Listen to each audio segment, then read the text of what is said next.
Alrighty, Lover Unleashed. We did the prologue up to chapter 6 last night. And POV so far, Core has entered the chat. I was informed previously that this character would be making an appearance and also how to pronounce his name. Though I don't know how you would pronounce it with the X.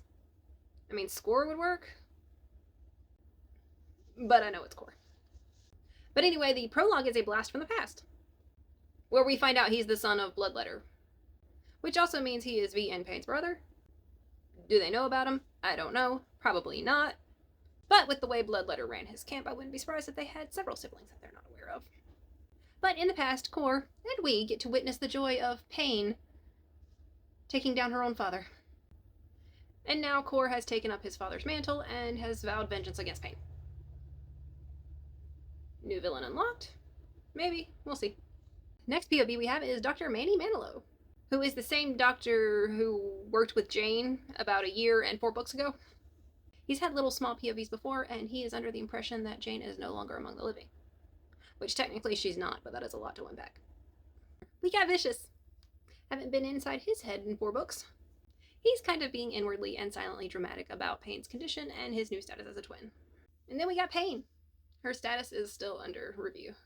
And next up in our massive list of POVs, we got Jane. She's on the hunt for Dr. Manny to operate on Payne. And she can't find him.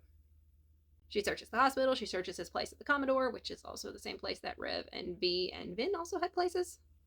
Is that like the place to just own a place? She does eventually find him. He's brooding at her graveside. And he has an adequately dramatic response to her reappearing in his life. As one would expect, seeing their old flame and presumed gone colleague appear out of nowhere right in front of them. And because of old flame interest status, V is not too thrilled with this reunion, which is where Butch comes into play. Because Butch gets his own POV. It's been 5 books for him. And he is merely tasked with keeping V calm. I'm so happy we get to see the best friend roommates bromance buddies together again. I mean, they haven't really been apart, we just haven't gotten to see much of them. Unsurprisingly, Butch is successful at keeping V calm. That is until Jane comes back with Dr. Manny. And then all sorts of male protective dominant stuff happens.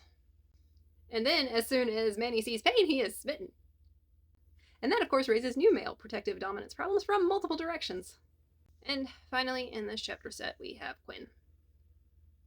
He may or may not be pining after Blay, and he may or may not be dealing with his issues in a concerning manner.